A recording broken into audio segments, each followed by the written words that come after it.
Marcos Jr. umamin na. Patunay na kinokontrol na ng mga NPA ang palasyo. Ito, ilalabas na natin ngayon. Grabe ito ha, talagang pinamukha nyo talaga pa sa amin ha. Talagang hindi na kayo pupupreno ha. Ang galing. Pindot ko yung palakpak. Talagang pinamumukha na sa atin ng palasyo na, "Hoy, sakop na kami na NPA." Parang alam niyo yung pinapangalandakan na nila eh. "Hoy, sakop na kami na NPA ha. Kontrolado na kami kaya manahimik na kayo. Dumadami na kami dito." Ganun yung ito yung mga ipapakita ko sa inyo. At ayun, yung pag-usapan natin yung interim update kay Pangulong Duterte. No, ito may mga nakakagulat na balita mapatungkol kay Pangulong Duterte. Yun yung mga pag-uusapan natin ngayon at mabalik naman tayo sa palasyo. Noon, nag-aano lang tayo, nagsususpitya na etong palasyo ay talagang kontrolado na ng mga makakaliwa. Kasi nga, imbis na alam naman na natin na ang mga makakaliwa, isa yan sa mga dumurog, isa yan sa mga nambalahura sa pamilyang Marcos noon. Na nagtataka tayo ngayon na bakit kung sino pa yung mga nanarantado sa kanila noon, sila pa yung mga kakampi ni Marcos Jr. ngayon. Kaya medyo nakakapag-taka by sponge cola. So ngayon, eto na nga, ipinamumukha na talaga nila na ang palasyo ay kontrolado na ng mga NPA. At obvious naman kasi dumadami na yung mga makakaliwa ngayon. Yung iba nga vlogger na. Yung iba tumakbo pang senator. At yung iba summa cum laude daw siya. Summa cum laude ako, wag mo akong gawing bobo. Natatandaan nyo ba yun? Yung mga ganong dialogo niya nung hearing. So ngayon nga, eto nga, nakakalungkot lang talaga na imbis na puksain si Marcos Jr. sa pumuksa sa mga makakaliwa, si Marcos Jr. pa talaga ang dahilan kung paano lumakas ang mga makakaliwa. So yan yung mga ipapakita natin sa inyo ngayong araw na to. At ayun, yung update kay Pangulong Duterte, makakauwi na ba? No, makakauwi na ba ng Pilipinas? So ayan yung isa sa mga sana na hinihiling natin ngayon. So dito muna tayo. Ha, eto, alam ko napanood nyo na to, pero dito muna tayo. Mambuisit muna ako sa inyo. Ay, hindi yan. Oy, hindi yan. Nasaan yan? Yan, dito muna tayo ha. Oo. Tignan nyo to ha. Tignan nyo yung kabastusan ni Claire Castro dito. Panoorin nyo. Ang kalusugan ni dating Pangulong Duterte at maaring kailanganin lang niya ay mag-ehersisyo. At ayon sa Malacanang, na kahit sinabi ni Ginang Elizabeth Zimmerman na pumapayat ang dating Pangulo, inayag din itong nasa maayos man itong kalagayan. Tulunggis talaga itong babae Eden Santos. Pasok, Eden. Okay, but so fit. Skin and bones. Sa ngayon po, dahil mismo ang pamilya niya nagsabi na okay po ang Pangulo, ang kailangan na lang po siguro niya ay exercise. Tangila mo. Exercise. Tangila. 80 years old, kailangan exercise. Ha? Paano ba? Saan mag-exercise doon? Tanga ka ba? Una-una, di ka pagpapawisan doon, malamig. Aturigan, boplak ang putang ina. Yan ang tugon ni Presidential Communications Office under Secretary Claire Castro. Secretary Claire Tarantado din tong Net25 day na magilawa sa mukha ni Claire Castro. Talagang ngiting-ngiti. Presidential Communications Office under Secretary Claire Castro sa kondisyong pangkalusugan ni dating Pangulong Rodrigo Duterte.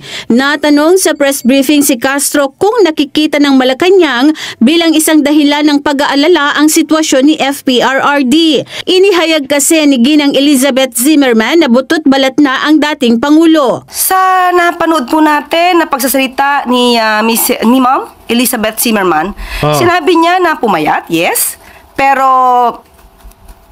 mukhang healthy, ayon sa kanya. Pumayat nga eh, tarantado ka ba? Eto, naahawaan to ng kabubuhan ng amo niya. At he's okay. Ang sabi pa nga daw ng dating Pangulo ay, you go home. I'm fine. I'm okay. So, at hindi na daw siya nag-take ng medicine. No? Parang maintenance. So, it's good for him, according to Ma'am Elizabeth Zimmerman. Dagdag pa ni Castro na ito rin ang ibinalita ni Vice President Sara Duterte. Saka mas maganda po talaga na natitignan naman po ang kanyang kalusugan doon mismo sa Dahig. So, hindi naman po pababayaan ang Pangulo, ang dating Pangulo doon. Naniniwala naman si Castro na baka hindi makakatulong sa depensa ni FPRRD sa kasong crime against humanity na kinakaharap nito sa International Criminal Court ang report ng Senate Committee on Foreign Relations na pinamumunuan ni Senator Amy Marcos. Nagtataka kasi ang legal counsel ni FPRRD na si Attorney Nicholas Kaufman kung bakit hindi pa isinusumite sa ICC ang nasabing report na magpapatunay na ang pag-aresto sa dating Pangulo ay resulta ng whole of government approach para pabagsakin ang mga Duterte. Wait lang, anong sabi? Yung kay Amy? Hindi nga, balik natin. Ano tong kay Amy? Ng Senate Committee on Foreign Relations na pinamumunuan ni Senator Amy Marcos. Nagtataka kasi ang legal counsel ni FPRRD na si Attorney Nicholas Kaufman kung bakit hindi pa isinusumite sa ICC ang nasabing report na magpapatunay na ang pag-aresto sa dating Pangulo ay resulta ng whole of government approach para pabagsakin ang mga Duterte. O yan na nga sinasabi ko, budol pa more. Hindi, ito si Amy Marcos, tignan nyo ngayon, nanalo na. Asan na yung mga sinasabi niya? Papabalikin niya si Pangulong Duterte. Wala. O ngayon, inaantay pala ni Mr. Kaufman yung mga ebidensya na para na magpapatotoo na gusto lang pabagsakin ng mga Duterte. Kaya ginagawa to. Kaya sinasabi ko sa inyo, budol na naman. Yan ang mahirap dyan, nagtiwala na naman kasi kayo ulit, yung iba dyan, nagtiwala na naman kayo sa mga Marcos. Hindi na kayo nadala, ha? Hindi na kayo nadala. Baka maging negatibo pa po. Kung makikita po siguro ang pag-iimbestiga doon at makikita kung paano ito ginawa, siguro hindi naman po bulag ang ICC judges para makita kung ano ba talaga yung maaaring naging katotohanan dito. Si FPRRD ay mag-aapat na buwan nang nakakulong sa The Hague simula nang arestuhin sa Ninoy Aquino International Airport sa Pasay City. Payo naman ni Castro kay Kaufman. Yes, for the fees, he has allegedly been demanding from his client, former President Rodrigo. Utang ina mo, kailangan niya yun. Kaya nga defense demanding. Ang talaga to. Ang taka mo. Duterte. He should do better than that. He should concentrate on his defenses. Yun na nga ba't mo sasabihan ng demanding? Syungaret. Tanga-tanga. Demanding ang hype. Ayoko naman panoorin yan. Dito tayo. Bring back home Pangulong Duterte. Ito. Mamaya na tayo dun sa isang topic. Sinusulong ngayon sa Senado ang dalawang Ba't ganito yung tsura nito? Tagang resolusyon kaugnay sa kalagayan ng dating Pangulong Rodrigo Duterte. Ang isa para sa kanyang house arrest at ang isa naman ay para mapauwi siya agad mula sa The Hague, Netherlands. Narito ang balita ni Naomi Perez. Buong suporta ang ibinibigay ni Senador Ronald Bato de la Rosa sa resolusyon na layong mapauwi sa Pilipinas si dating Pangulong Rodrigo Duterte at maisailalim ito sa house arrest. Basta importante andito siya sa ating bansa at kung ano bang may mangyari mo sa kanya na hindi maganda, andito lang siya. Ang Pilipino ay kagad ay andyan sa kanyang piling. Ipinahayag rin ang kanyang matinding pag-aalala at lungkot kaugnay ng posibleng kahinatnan ng dating Pangulo sakaling magtagal pa ito sa ICC.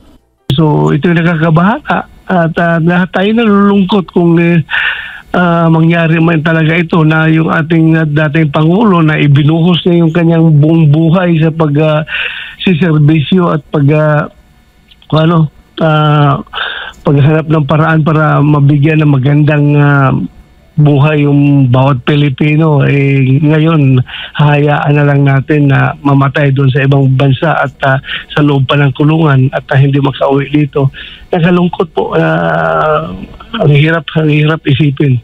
Kaya naman hinikayat ni De La Rosa ang mga kapwa mambabatas at iba pang sangay ng pamahalaan na bigyang halaga ang resolusyon na nagsasaad ng respeto at kooperasyon sa panawagan ng Senado para sa agarang repatriation ng dating Pangulo. Bakit naman kasi si Amy pa naging leader dyan sa resolution na yan? Ang dami-dami nyo naman dyan, Senator Bato, Senator Bongo. Hindi, sige, sabihin na natin si Senator Robin. Kaya bakit si kay Amy pa kasi napunta yan? Anak ng teteng yung sinasabi ko sa inyo, nagtitiwala kayo sa mga Marcos Wala na, kahit balibalik ta rin mo mundo, mga demonyo yung mga putang inang yan. Wala nang tinatawag na kaluluwa yung mga yan. Anong matatawag mo yung mga kaluluwa yung mga hayop na yan Biruin mo, dami-dami nilang utang na loob sa Duterte pero tinarantado pa rin nila. Ang dami nilang utang na loob kay Pastor Apollo Siki Buloy pero tinarantado pa rin nila. Ngayon, may nagsalita pang isa, si Chavit Singson. So, ang dami na nagpapatotoo na yung mga Marcos, kapag nakuha na nila yung kagustuhan nila sa isang tao, baliwala na sa kanila yan. Ganyan sila kahayop. Kaya nga, hindi na nga kailangan pagkatiwalaan yung mga hayop na yan. Sorry sa words pero totoo yun.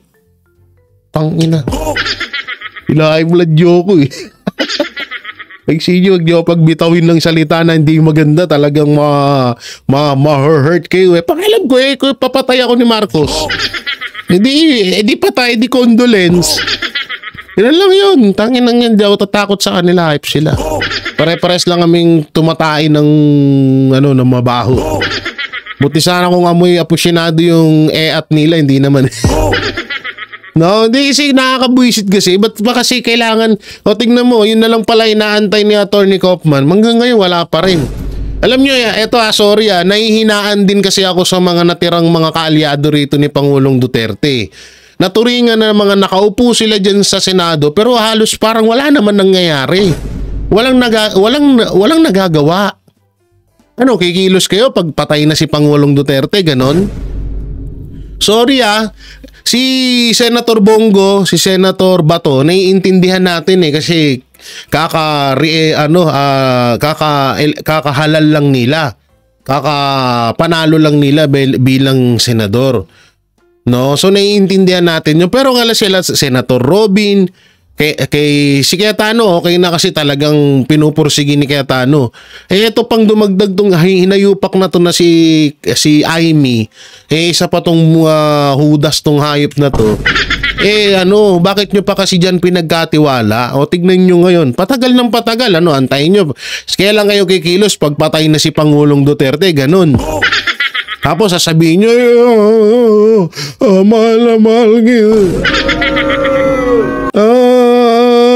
iyak kayong ganun. Pero pagdating nung araw na pwede naman yung gawin, na may mga kapangyarihan naman kayo at kayang-kaya nyong gawin, hindi nyo ginagawa. Anak ng teting na yan. Hindi, nakakabwisit lang kasi. Ang bagal kasi ng alam mo yun, ang daming mga pwede naman na nilang gawan ng paraan yan No? Ano yan? Takot kayo kay Marcos, ganun. Hindi, tayo, Arnel Tukan, takot kayo kay Marcos, kaya ayaw niyong gawin. Ano yun? Tangin na kasi, ang bagal ng nyo, bagal ng proseso nyo dito sa Pilipinas Kayo yung mga sila tawag dito, sila Pulong, sila Baste, naiintindihan natin yun. Ito yung mga kaalyado ni Pangulong Duterte na pwede namang gumawa ng hakbang para yung resolution niya, kung hindi ako nagkakamali, or gumawa ng hakbang para makauwi si Pangulong Duterte sa Pilipinas. Gawin nyo na. Anak ng tete, puro kayo salita, kayo ganito, so ganyan, si Pangulong Duterte, ganito. Diba? Nakakabwisit Puro dakdak. So, kung yan kung sila ay respeto sa kanilang co-equal branch of government at bibigyan nila ng weight yung sense of the Senate, then sana gagawa sila ng action according to the sense of the Senate. No, we are urging them to cause the immediate repatriation of the former president. Dagdag pa niya, hindi na raw dapat palakihin pa ang usapin sa politika, soberanya o reconciliation. Dapat anya ay unahin ang makataong konsiderasyon, lalo pat karamihan sa mga senador ay makadiyos, makatao at makabayan. Yun na nga yung mahirap dyan walang kumikilos nga kasi. Kung puro lang tayo salita na sana, kasi kung halimbawa puro lang kayo panawagan kay Marcos na pauwi mo na si Duterte. Matanda na yan, baka mapano ito, nyari ka sa amin, ito ganyan. Hanggang ngayon wala naman nangyayari. Tsaka hindi kayo papakinggan, demonyo nga Masama nga ugali tinatawanan lang nga kayo nun pag nagsasalita kayo about sa kanya Lahat ng mga sinasabi ngayon, lahat ng mga sinasabi ng mga senador, mga kilalang tao kay Marcos Jr., tinatawanan niya lang yan. Sanay na siya dyan ugali niya na yan Si Chavit Singson nga na pinakinabangan niya, Pastor Apollo Sikibuloy at mga Duterte, tinatawanan niya lang tinarantado niya pa nga. Diba? So kilos kasi, ang hirap kasi wala kulang sa gawa So nakikita ko, sigurado magakuha ng majority yan dahil ako tingin ko what bad will it give to the senators kung i-consider nila yung humanitarian na aspect na sitwasyon ngayon ni Pangulong Duterte. Nakalimutan na nila yung about sovereignty, about reconciliation.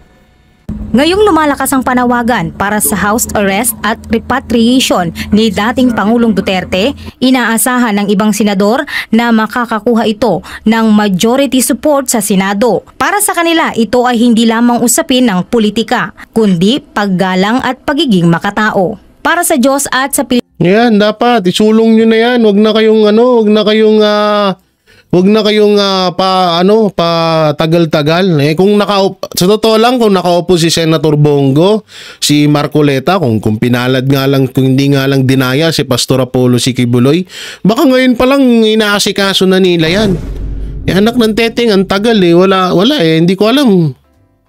Minsan na rin ako, nabubuisit ako sa ibang kaalyado ng mga Duterte, masyadong alam mo yun, puro ngawa. Kung ako lang nasa katayuan nila, putay na paglalaban ko yan. Antimano aagarin ko yan na maipasa yan. Hindi yung kailangan pa ng parang, alam mo yun, puro drama. Pasensya na kasi napapansin ko nagiging madrama na ang nangyayari. Oo, kahit naman kaya nga ako nananawagan din ako sa mga bagong halal, Senator Bato, Bongo, Marcoleta at yung mga iba pang pwedeng kakampi ng mga Duterte. Kung talagang gusto niyo mapabalik yung tao dito, gawin niyo na, actionan niyo. Kailan kayo action pagpatay na yung tao? Huwag sanang ganun. Pasensya na kayo pero diretsuhan tayo. Samantalang ito, yung mapatungkol sa house arrest ulit ni Pangulong Duterte, na hinain na iminungkahin ni Senator Cayetano. Ito naman po yung komento ni Senator Marcoleta. Kaya ang sinusulong daw po ngayon ni Senador Alan Cayetano ay i-house arrest na lamang daw po ang Pangulong Duterte. Pero ito pala, house arrest ng embahada natin doon sa The Netherlands. Para daw po makita talaga at masubaybayan ang tunay na kalagayan ng dating Pangulong Rodrigo Duterte, Sen. May pasilidad ba naman doon? Yun na nga po ang tatanong din natin. Kung ako tatanungin mo, iuwi na lang sa Pilipinas. Dito talaga. Oho. Di ba? Sususugan ko yung resolution ni Senator Cayetano. Opo. I-grant siya ng temporary release, pero dito na sa ating bansa kahit na hindi na tayo member. Di ba? Pwede ba? Kasi parang ayaw ding pumayag ata nung ICC sa lahat ng request natin para sa dating Pangulong Duterte. Parang hindi nila... yun nga yung hindi ko maintindihan dyan sa ICC na yan eh. Si Pangulong Duterte, dinemanda nyo pa lang. Opo. Hindi pa naman guilty yung tao eh. Tama. Kaya ako medyo... Siyempre, nagkagasta-agasta, pumunta ako rin. Ang layo nun. Hindi naman ako pupunta sa ganung lugar. Hindi, tama itong sinasabi ni Senator Marcoleta. Lahat nga kahit nga kay Pastor Hindi, sinampahan nyo pa lang ng kaso. Hindi pa siya, ang tawag dito, hindi pa, nawala sa isip ko. O parang hindi pa siya convicted or hindi pa napapatunayan, nagsampa pa lang ng kaso, ang malupit diyan kinulong na agad. Ganun kalupit, 'di ba? Paano? Kawawa naman yung mga tao pag napatunayan na hindi talaga nila ginawa yan, o katulad nung kay Pastor. Bumaliktad yung isang witness ni Anli Virus. Ano ngayon? TY na. Ay, sorry kasi, akala kasi namin ginawa mo talaga. Tangina, yung hirap ng tao dun, hindi mo pwedeng suklian lang ng sorry yun. Hindi pwedeng ganun, tanginang yan. Kaya dapat, yung mga ganyang rules sa Pilipinas, mawala na, matanggal yan. Tama itong sinasabi ni Senator Marcoleta. Pakalayo, isipin mo. 16 na oras kang nasa aeroplano. Ayaw ko pa naman yung hindi ako nakakatulog sa aeroplano. Gusto mo matulog sa Dubai ka muna di ba? Pagdating mo sa Dubai, may 2 oras ka pang pakuya-kuya ko ito Hindi ka pa naman layover. 2 hours na layover. Tapos 6 na oras. Tapos 6 na oras na naman. Pagdating mo doon, Amsterdam yun Hindi naman dihig ka. Sasakay ka na naman ng siguro 1 oras bago ka makarating sa dihig. Yan itong sinasabi ni Senator Marcoleta, totoo to. Kaya yung pahirap na ginawa ni Marcos Jr. sa pamilyang Duterte, tangina talagang may balik yan. Ako naniniwala ko, hindi man ngayon, hindi man pagtapos ng termino ni Marcos, pero etong pahirap na ginawa, biruin mo biyahe, papunta doon. Wala pa sa pamilya. Kay Pangulong Duterte pa lang, sa edad niyang 80 years old, pabiyahihin mo ng 16 hours yan. Sobrang hirap nun. Tapos ngayon, yung mga anak na, pag dinadalaw nila, si Vice President Sara Duterte, si Basti Duterte, si Pulong Duterte. 'Di ba? So yung biyahe nila, yung hirap na pagbiyahe nila kay si Kitty Duterte, yung 16 hours na pagpunta nila dun, sobrang hirap nun. Para lang makita nila at makamusta yung kanilang tatay. Kaya sinasabi ko, hindi man ang mga Duterte ang gagante. Talagang panahon Talagang may karma na darating kay Marcos Jr. Itagaan nyo yan sa bato. Meron at meron yan. Kasi natatandaan nyo, yung isang pamilya na tumarantado sa Pilipinas, tingnan mo, inunti-unti sila. Ilan na lang natitira sa kanila ngayon? Halos yung isa malapit na ring mamatay. Hindi ako magbabanggit ng apelido pero totoo yan.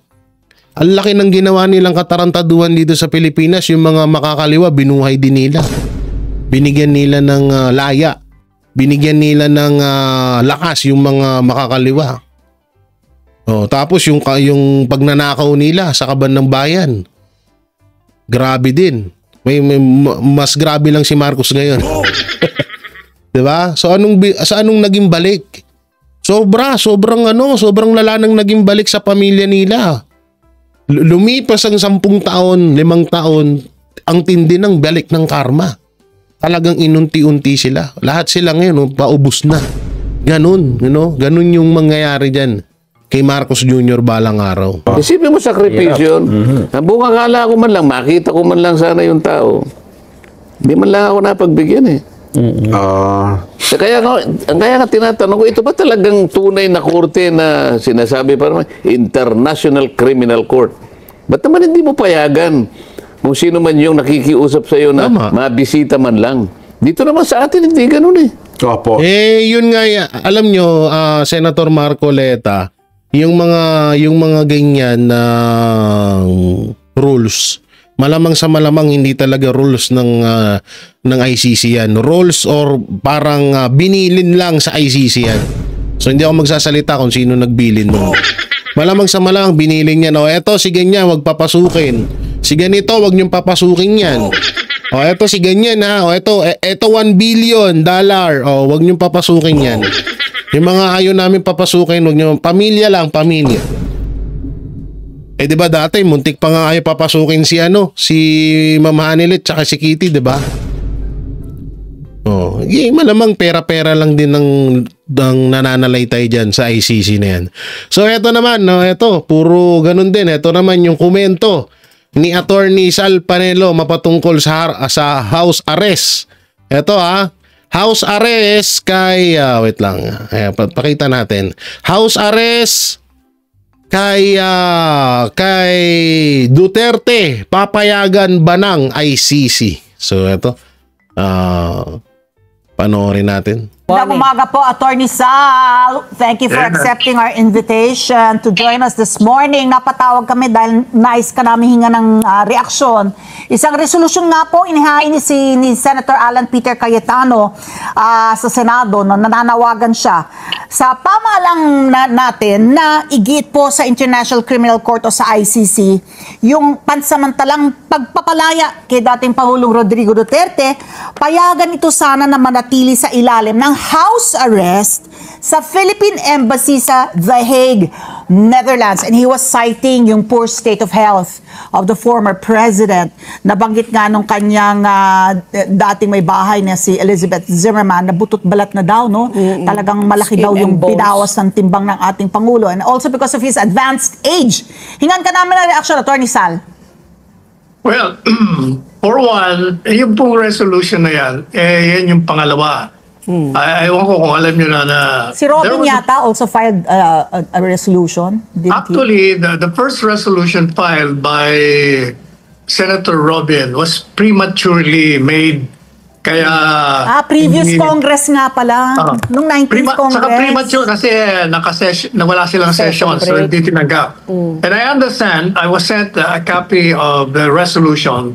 The original resolution or the first resolution will be filed anytime and co-authored by Senators Bato, Bongo, and Senator Robin. At unlike dun sa resolution ni Senator Alan Cayetano, hindi hinihingi yung house arrest. If, kung pwede, gusto mong basahin ko yung title ng resolution. Ang sabi ng resolution, which was prematurely filed, dahil walang session, but will be filed anytime, today or tomorrow. Ang sabi dito resolution strongly urging the immediate repatriation of former President Rodrigo Roa Duterte to the Philippines to foster reconciliation and national unity, to refocus government efforts to address pressing needs, to assert Philippine sovereignty, and to reaffirm the exclusive right of the Philippines to investigate and prosecute its citizens. Tapos yung prayer nila, if I may read, ang sabi doon sa resolution ng tatlong senador, ang sabi, therefore be it resolved, as it is hereby resolved, that the Senate, Republic of the Philippines, to facilitate reconciliation and national unity, refocus government efforts to address pressing challenges such as poverty alleviation, infrastructure development, economic recovery, and climate change resilience, assert Philippine sovereignty, and reaffirm the exclusive right of the Philippines to investigate, prosecute, or hold accountable its citizens in accordance with its constitution and legal system, hereby strongly urges the Philippine government to secure the immediate repatriation of former President Rodrigo Roa Duterte and thereafter resume or continue investigation into crimes related to his anti-alleged drug campaigns and prosecute applicable offenses as warranted by the evidence. Resolve further that if full repatriation free from ICC jurisdiction is practicable, the Senate of the Republic of the Philippines hereby strongly urges the Philippine government to secure an ad cautelam basis and without conceding ICC jurisdiction the interim release of former President Rodrigo Duterte to the Philippines under conditions acceptable to the ICC. Yan ang linaw no? Ang linaw ng mga sinabi ni Attorney Sal Panelo. No, doon na mapatungkol doon. Pero alam nyo, sabi ko nga kanina, kung talagang ipupush to ng mga kaalyado ni Pangulong Duterte, kayang-kaya naman eh. Kaso nga lang ang hirap kasi ngayon, parang may mga kinakatakutan kasi din yung iba. Ewan ko kung bakit sila takot na takot. Oo, ewan ko lang bakit sila takot na parang tawag dito, ayaw muna namin kasi baka kami yariin ni Marcos. Hindi, sana wag ganun, no. Oh, so may video pa ba tayo? Ay, eto pala. Oo, yung sinasabi ko kanina, no? Sinasabi kong asan na yung video na yun? Nasaan na yan? Hindi yun eh. Oy, asan ka na? Naku po, hindi tayo prepare. Naku po, Jay Guevara, ako na manood sa'yo. Hindi ka prepare, oo. Dapat prepare ka. Wala natanggal eh. Tao lang tayo, ha? Oo, nagkakamali din pa minsan-minsan. Oh, wag tayong masyadong tawag doon. Wag tayong masyadong demanding. Oh, eto, ko pa. Pero eto yung kinaganda. Ito pala, hindi ko pa to. Oh, kahit alam nyo, kahit na nasa ibang bansa, etong si Pangulong Duterte ay talagang buhos ang tuloy-tuloy pa rin ang trabaho niya, ang trabaho nilang mag-aama para lang mapaganda ang bansang Pilipinas. So ito, panoorin natin. Ba't ganyan yung nito? Ba't nagiging ganyan yung mga yung mga video ko, parang may gumagalaw ng mga video ko. Ba't gumaganyan? Mapangit yung mga graphics eh. Ayan panoorin natin. Acting Mayor Sebastian Duterte pinangunahan ang inaugurasyon ng bagong academic building ng Balay Dangupan sa Davao City na isa sa handog ng mga taga-suporta ni dating Pangulong Rodrigo Duterte para sa mga bata sa Balay Dangupan. Ang detalye mula kay Jean Domingo. Mga bata, may hapon sa inyo ha. Dinaluhan kamakailan ni Davao City Acting Mayor Sebastian Base Duterte ang inaugurasyon ng Rodrigo Duterte Academic Building sa Balay Dangupan na handog ng mga matatapat na supporter na patuloy na naniniwala at nagtitiwala kay dating Pangulong Rodrigo Duterte, kabilang na mga vlogger, kasamahan ng dating Pangulo at mga kaibigan nito. Ang Balay Dangupan ay higit pa sa isang pisikal na estruktura. Ito ay sumisimbolo sa isang matatag na pangako para sa kinabukasan ng mga kabataang ituturing na itong tahanan na pinasimula ni dating Pangulong Duterte at maituturing na isa sa kanyang legasiya. Sa kanyang talumpati, magiliw na pinaalala ng nakababatang Duterte ang kahalagahan ng pagtutok ng mga bata sa kanilang pag-aaral upang makamit ang kanilang mga pangarap. Isa may gusto mahimong Dr. Dre. Engineer. Wala engineer dahil usa. Abogado. Dancer. Dancer. Model. Wala. Mayor. Vice Mayor. Konsehal. Ingon na bisag unsa inyohang gusto ug magtuon mo na ay unod ang inyong huna-huna, pwede ninyong buhaton. So paningkamot mo, pwede kunya pag-abot gawin. yan is panahon. Makitaan ko ninyo ba? Kitaan ko ninyo, nga naglisod mo nga, kinanglan ninyo pag-enroll pa sa pagtuon na magtaron, pakita ikugrado ninyo. Kaya ako'y mugasto, librehon tamong eskwela. Inihayag din ito ang pagsuporta sa mga pangarap ng mga kabataang muling nabigyang pag-asa na ituturing na tahanan ang Bahay Dangupan. Sultihim sa unsa inyong gibate para kay kami may ginikanan ninyo o wala sila. So timanin ninyo, samtang wala mo sa inyong mga ginikanan, ako ang inyong ikaduhang papa. Okay na sa inyo ha? Galing ni Basti talaga, no? So, ayun lang mo kagool. Importante, ang ikuandari, ginasiguro nga malipay mo. So, kana pagtuon lang mo, kaya kung gusto makita pohon, nga makaginhawa po mo sa kinabuhi. Samantala, matapos sa mga balita na pagbaba ng timbang o pagpayat ng kanyang ama, ito naging pahayag ni Mayor Baste Duterte. Medyo may katotohanan yung tatay ko, may mga habilin na mga sinasabi. Pero I just want to tell you that hindi naman talaga natin alam kung ano mangyayari. We have a trial this September.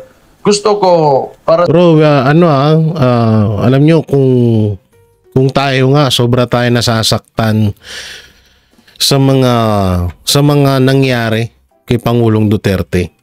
Believe din ako sa mga anak niya dahil sobrang tibay ho nila.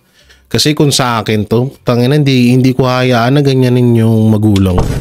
May kipagpatayan talaga ako. Pero believe ako sa kanila dahil napakahaba ng pasensya at hindi nadaan pa rin nila sa tamang proseso. Sa inyo that you should remain optimistic. Kasi hindi pwede yung padrino natin nandoon tapos tayo mahina dito. So we have to remain optimistic because for sure to honor all the things that he did for this country is to pick ourselves up and do it harder than he did. Dagdag pa nito para sa lahat ng naniniwala sa kanyang ama na huwag sumuko, maging malakas at ipaglaban ang bayan. Because most often the things that you do, lalo na sinimulan mo sa mga pangit na bagay, it will most likely end up in pangit din. So ito si PRD, may sinimulan siyang magandang bagay. Totoo yun. Something that we can, nurture and take care of and make it grow. It's only a seed that he planted in all of us. Na pwede na to i-nurture, take care of it, and someday it will grow into a tree and immortalize his legacy. Grabe yun, palakpakan natin. Ganda nung sinabi ni Bastina yun. Parang ano lang yan katulad nga yan, diba? Kung ano yung tinanim mo, yun yung magiging bunga. Nagtanim ka ng kasamaan, masama din ang bunga niyan. Si Pangulong Duterte nagtanim ng kabutihan din ang naging bunga. Tignan nyo naman kung gaano siya kamahal ng mga Pilipino, diba? Yan nga yung pinaka maling ginawa at desisyon ng mga Marcos. Dahil yung panahon ng kanilang ama, kinamuhian talaga ng mga Pilipino si Ferdinand Marcos Sr. Nakakala natin, pagbalik ni Marcos Jr. bilang presidente ng Pilipinas, itutuwid niya lahat yun or lilinisin niya yung mga maling haka-haka sa ama niya o sa pamilya nila. Hindi natin nakalain na talagang mas titriplihin, doble, quadruple niya pa na kasamaan na gagawin niya. Kasi ang nasa isip kasi talaga natin nung pagbalik ng mga Marcos sa pagiging presidente ng Pilipinas, lininisin niya lahat yan. Yung mga nambalahura sa kanila na mga makakaliwa, mga dilawan, ililinisin niya rin yan. Itutuwid niya yung mga pagkakamali ay yung mga haka-haka na pagkakamali na tingin ng taong bayan sa mga Marcos, pero hindi. Ang ginawa niya, mas pinalala niya pa. Mas talagang nagtanim na nga ng kasamaan ng pangit na tingin ng mga Pilipino sa pamilya nila. Mas tinripli niya pa ngayon.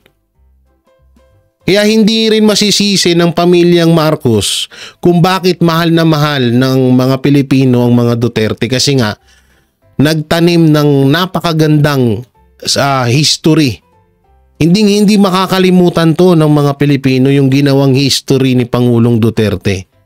Hindi nila makakalimutan yan. At ayun naman yung kabaliktaran. No, ayun naman yung kabaliktaran na na mangyayari sa pamilyang Marcos. Hindi nila makakalimutan ng mga Duterte dahil sa magandang ginawa nito. So ganun din sa pamilyang Marcos. Hindi din makakalimutan ng mga Pilipino kung gaano kasama si Marcos Jr. at etong administrasyong Marcos ngayon. Tatatak sa utak ng mga kabataan yan, ng mga lahat ng mga Pilipino kung ano yung nangyari ngayon. Kaya nga nandito kami mga vlogger eh. Nandito kami kaya nga sana hanggang pang ilang taon, ilang dekada, ilang siglo pa tong pagiging vlogger namin para mapanood pa to ng mga darating na mga henerasyon. Na mapanood nila na etong administrasyong Marcos ay isa sa pinakamasamang administrasyon sa kasaysayan ng Pilipinas. At ang administrasyong Duterte naman ang pinakang maganda na administrasyon na nakatungtong at talagang gumawa ng kabutihan sa kasaysayan ng Pilipinas. Kaya itong sinasabi ni Basti Duterte, grabe, palakpakan tayo. As president of this country. So, do not give up, be stronger, and do as he did, fight for your country. Yun, grabe yung palakpakan. Iba talaga, no? Kaya ngayon, yung sinasabi ko kanina na talagang umamin na si Marcos, talagang ipinamumukha niya na sa atin na ang administrasyon ngayon ay kontrolado ng mga makakaliwa dahil diyan sa pagdala dahil sa pagdala kay Pangulong Duterte sa ICC. Na alam naman natin yung ICC isa yan sa pinakamalakas na koneksyon ng mga makakaliwa dito doon sa ibang bansa at koneksyon dito sa Pilipinas. So yan mga barateros, anong maikokomento nyo? Tama po bang magkaroon ng home release si Pangulong Duterte? Tama bang maibalik si Pangulong Duterte sa Pilipinas? Ano pong may kukomento nyo dyan? Comment nyo lang po dyan sa baba. At kung ano naman po ang mga masasabi nyo sa mga komento nila Senator Bato, Marcoleta, Panelo at kay Acting Mayor Basti Sebastian Duterte. So comment nyo lang po dyan sa baba. Siyempre, don't forget to like, share, comment, and subscribe sa ating YouTube channel. Paipindot na lang din po yung bell button para lagi kayo updated sa ating mga video araw-araw. So maraming salamat. Ingat po kayo palagi. God bless and peace and bye-bye. Yan ang Banateros, walang inuurungan. Pag tama palakpakan, pag mali ay babanatan. Yan ang Banateros, boses ng ordinaryong Pilipino. Banateros ay walang makakaawan, walang inuurungan. Banateros ay tinutulungan.